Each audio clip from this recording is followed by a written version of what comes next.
क्या ये सच है कि एआई थोड़ा अलग डायरेक्शन में जा रहा है? क्या ये सच है कि एआई की डिमांड कम होती जा रही है?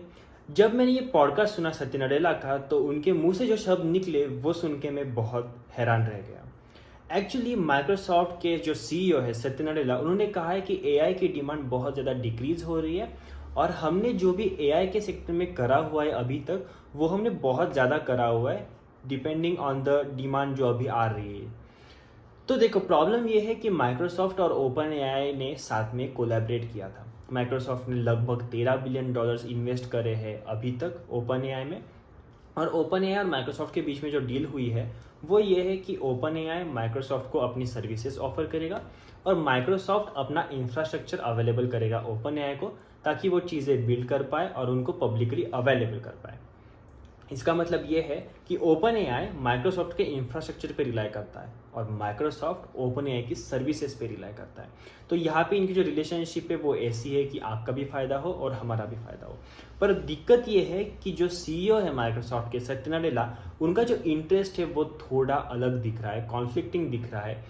अगर हम देखें इंटरेस्ट सैम ऑल्टमन का, जो कि ओपन एआई के सीईओ है, दिक्कत ये हो रही है कि जो कंप्यूटिंग पावर यूज़ की जा रही है ओपन एआई के द्वारा चीज़ों को बनाने के लिए, वो ऐसा लग रहा है सत्य नडेला को कि वो ज़्यादा है अगर हम डिमांड को देखें तो। मतलब डिमांड कम है पर ये जो बना रहे हैं, ये जितना खर्चा कर रहे हैं वो ज़्यादा हो रहा है। और ऐसा लगे भी क्यों ना, अगर हम 2024 की बात करें, जो कि एक्चुअली पिछला ही साल था, तो ओपन एआई का बर्न जो था, कैश बर्न, वो $2 बिलियन का था। और अगर हम 2025 की बात करें तो वो हो रहा है $7 बिलियन तक का। और अगर हम देखें कि आगे जाके 2027 तक ये कितना कैश बर्न करेंगे, तो वो $20 बिलियन का कैश बर्न करने वाले, ऐसा एस्टिमेशन है। और अगर हम सारी उनकी शीट देखें कि क्या खर्चा हो रहा है, कैसे इनकम आ रहा है, तो ऐसा कहीं भी नहीं लग रहा कि कंपनी 2030 तक प्रॉफिटेबिलिटी हिट करेगी। वो तो ब्रेक इवन भी नहीं है। इसका मतलब यह है कि ओपन एआई खर्चा बहुत ज़्यादा कर रहा है और एआई की डिमांड उतनी नहीं है, पर इनको रिसर्च करनी है तो इनको वो सारी चीज़ें करनी पड़ेंगी। दिक्कत ये है कि माइक्रोसॉफ्ट और ओपन एआई के इंटरेस्ट कॉन्फ्लिक्टिंग हो रहे हैं। इनका जो 3-4 साल से चलता आ रहा था पार्टनरशिप, वो शायद टूटने की कगार पे है, क्योंकि हमने जैसे पिछले वीडियो में भी देखा था कि ओपन एआई को लग रहा है कि वो एजीआई रीच करने वाले हैं और जैसे ही एजीआई हिट कर जाएगा, माइक्रोसॉफ्ट को जो सर्विसेज ऑफर की जा रही थी एक्सक्लूसिवली, वो सर्विसेज ऑफर करना ओपन एआई बंद कर देगा, क्योंकि यही उनके क्लॉज में लिखा था जो कि उन्होंने साइन किया था ये पार्टनरशिप के टाइम पे।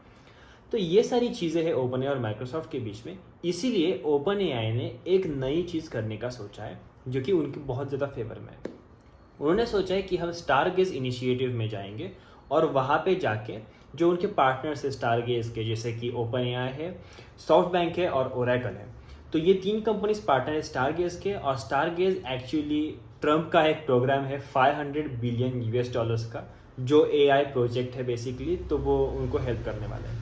तो ओपन एआई का मानना है कि वो 2025 के एंड तक या फिर अर्ली 2026 तक अपना 75% कंप्यूटिंग इंफ्रास्ट्रक्चर या फिर रिसोर्सेज जो भी उनको लगने वाले हैं, वो स्टार गेज पे शिफ्ट कर सकते हैं, जो कि उनके लिए बहुत अच्छी बात है। और वो 75% मूव कर जाएंगे, मतलब 25% ही डिपेंडेंसी माइक्रोसॉफ्ट पे रहेगी। तो ये कॉन्फ्लिक्टिंग इंटरेस्ट वाला जो भी सिनेरियो हो रहा है इनका, वो इतना दिक्कत नहीं देगा। पर हाँ, सत्य नडेला का कहना है कि एआई मार्केट कॉन्सेंट्रेटेड है और उसी के साथ ओवर सप्लाई हो रहा है सारी चीज़ों का, तो इनकी पार्टनरशिप टूटती हुई हमें दिख ही रही है। देखते हैं आगे जाके इस चीज़ में क्या होगा। पर एआई एक्चुअली एंड पे नहीं है, जैसे कि इस वीडियो का टाइटल हो रहा है, पर जैसे कि टाइटल में ही लिखा है is AI going to end, तो एआई शायद एंड हो सकता है सत्य नडेला के पर्सपेक्टिव से। तो अगर आपको इस वीडियो से वैल्यू मिली होगी तो वीडियो को लाइक कर देना, अपने दोस्तों के साथ शेयर करना बिल्कुल भूलना इस वीडियो को, और चैनल को सब्सक्राइब कर देना, क्योंकि ऐसे वीडियोस आते रहेंगे। मिलते हैं अगले वीडियो में, तब तक के लिए थैंक यू, बाय बाय।